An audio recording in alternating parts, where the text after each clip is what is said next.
Hello everyone, and welcome to week 1 of the Pain Management Masterclass. In this video, we're going to cover the course curriculum. We'll cover some important things to remember throughout the course and how to get help and support. Follow my YouTube, Instagram, and TikTok channels for exclusive content, and share the course. Let's create a revolution and change people's lives together. Caution, this is the most important video, and don't watch the entire video, don't skip, and don't fast forward.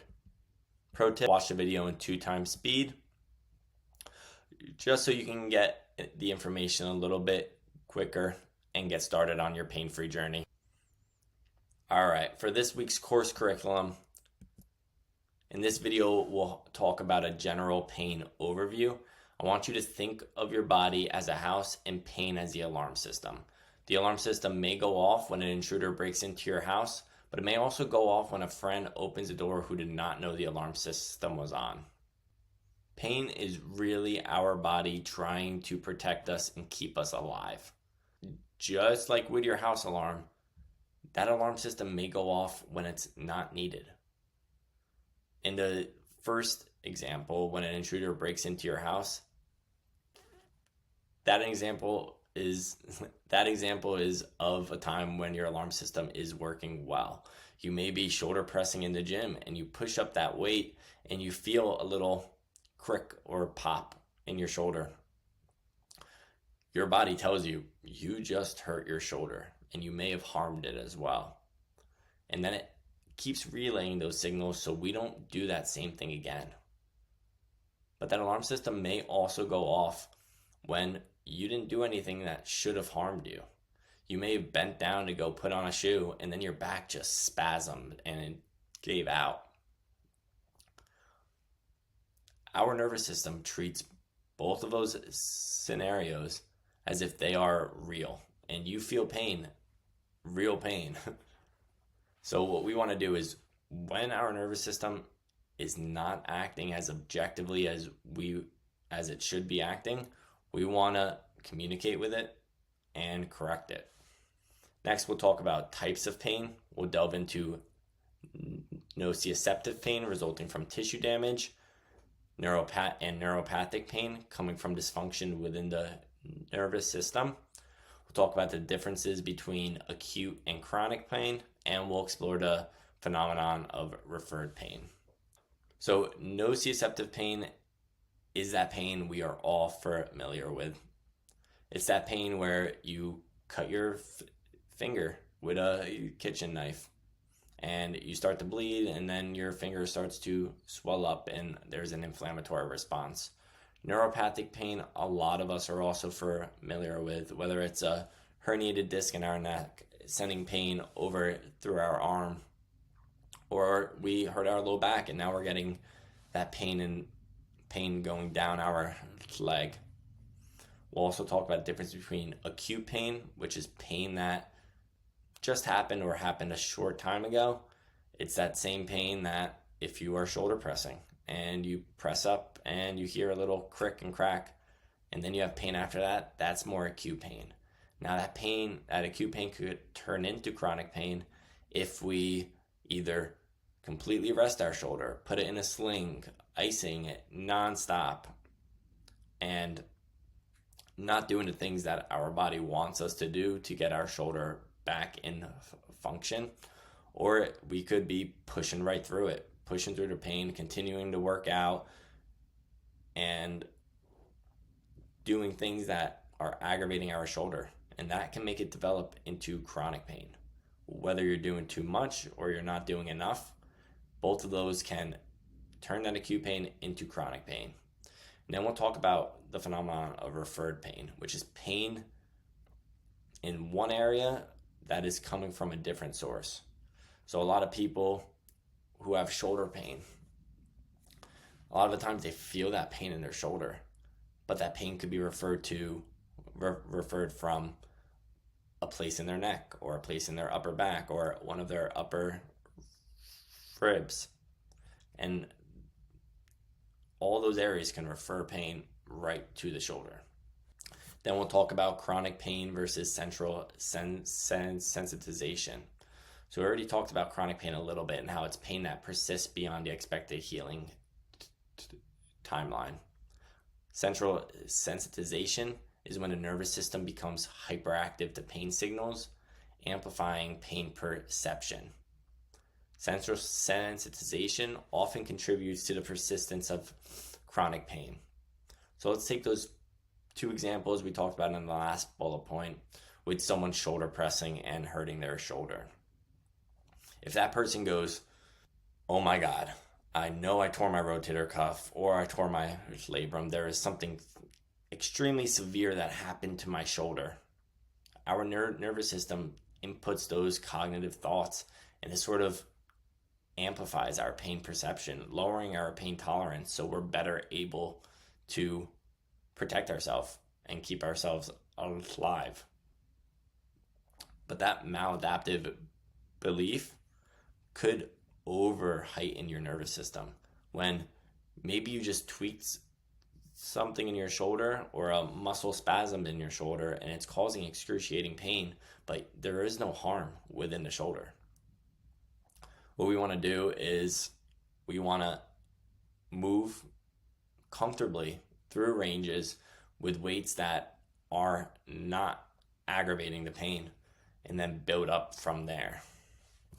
Then we'll talk about the biopsychosocial model of pain, which is a holistic approach to pain management, considering biological, psychological, and social factors. We'll delve into how these factors influence pain perception and discuss the importance of addressing each domain for effective treatment. All of us have been in pain prior, and we know that whether it's a horrible day at work and everyone's getting on your nerves, that can really amplify your pain. We also know that when you're with people who you can talk to about your pain, when you're with people who love you, your pain decreases. That's because the pain is so multi-dimensional. It can be attacked from many different angles, and your biological, psychological, and social aspects of your life all play a big influence. And lastly, we'll talk about pain. We'll explore different pain theories and delve into the multidimensional nature of pain perception, discussing how sensory, emotional, and cognitive factors influence individual experiences. Lastly, we'll introduce practical pain modulation methods such as self-compassion, support groups, and how to take an active role in your pain management. So the main pain theory we're going to be talking about in this video is the neuromatrix theory, which is just a conglomeration of everything we talked prior. It talks about how there's different centers in your brain all contributing to the perception of pain. And then the most important part, we'll talk about how to talk to yourself, how to talk to your pain, how to share your experience with others to either gain support from them and help from them, or to help others as well. And then we'll talk about taking an active role. We'll talk about how there's passive pain solutions out there and whether or not those are good or bad or in between. Some important things to remember throughout this course is we want to start viewing pain as your friend. Pain is our alarm system, and it wants to protect us. It wants what it thinks is best for us to keep us alive and thriving. It just has very poor communication at the moment. The more we foster a relationship with our pain, the better it will communicate to us what our body needs. Pain is really there just to help us out in life. I mean, I look at it similar to like anxiety or depression. There are these internal voices that are telling us what we need to do. We can either listen to those voices, and almost always when you listen to those voices, it's helpful. Or you can not listen to those voices, and it usually exacerbates the problem. Next, you want to know yourself. You want to listen to your pain and become genuinely interested in what it's trying to tell you. It may be telling you to move more or telling you to move less. Just like the example with the guy who was shoulder pressing and hurting it. and hurt his shoulder. In the beginning, he might rest that shoulder a little bit because there is a lot of inflammation within the area and pain. But over time, your shoulder will still be in pain, but we want to start moving it. Maybe we don't move it all the way up as high as we could, but we start somewhere. And maybe it's just moving it up to shoulder height and then back down. And your body will tell you, okay, this is good. This is good. I'm in a little bit less pain now. You move the joint a little bit. You got some fluids going in and out of the joint, and you're calming down those nerves that want to be moved. But it also may be telling you, no, you've torn your rotator cuff. You cannot lift your arm overhead, and you should not lift your arm overhead. And if that's the case, I would talk to your local physical therapist or orthopedic.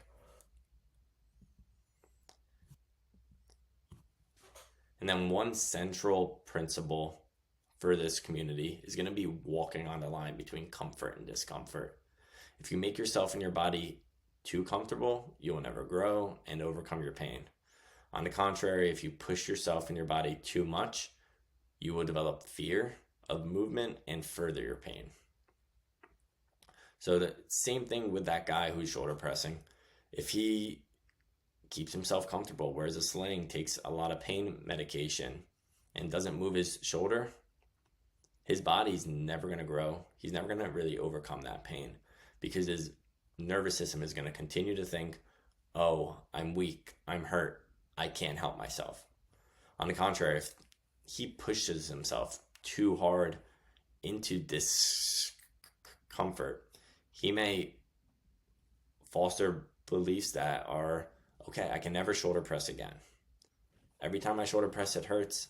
I should not be shoulder pressing. And that may also further his pain in the sense that he may be causing more harm to his shoulder, and he's reinforcing that nervous system response that's saying, alarm, alarm, alarm, you should not be doing this right now.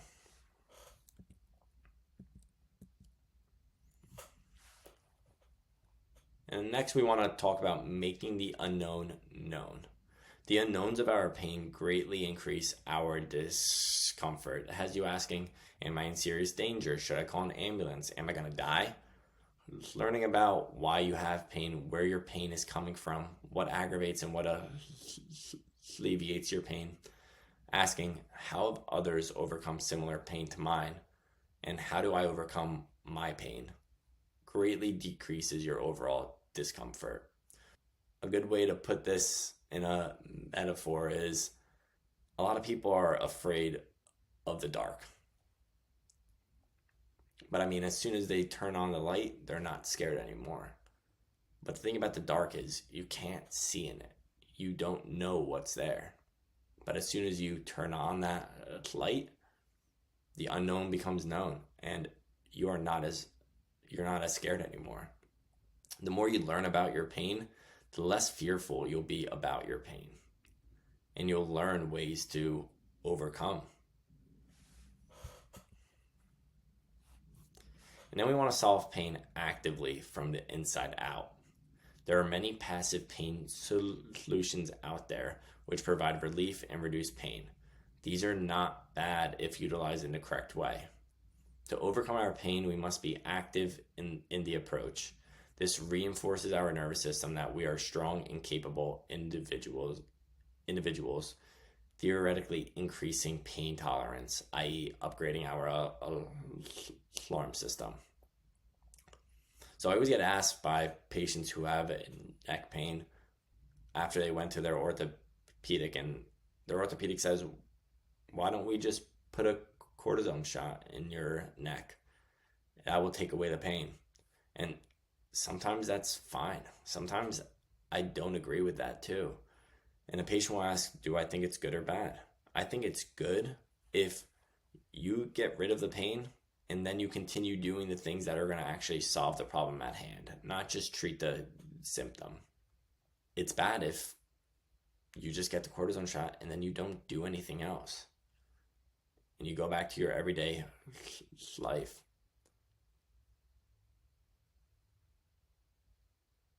because at some time that cortisone shot's going to wear off and you're going to be right back where you began, but that alarm system's going to be less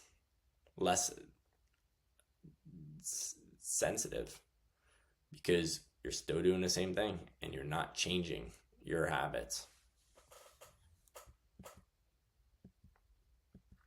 We want to be active in the community. This community serves as a place for people in pain to get support and know they are not alone. If you feel you can help someone else with their pain, please leave a quality post, image, or video sharing something that has helped you in the past overcome your pain. And then have fun. I know there is nothing fun about pain. However, there's great meaning in understanding and overcoming your pain. As you venture on this journey, you will develop an internal voice telling you what you need to do to stay healthy and pain-free. My purpose is to make this jagged and dark path of pain clear and smooth for everyone. All right, so how to get help and support. The easiest way is to leave a post. If you have general questions about pain or any exercise, leave a post in the general category. If you have questions specific to your pain, leave a post in the questions category.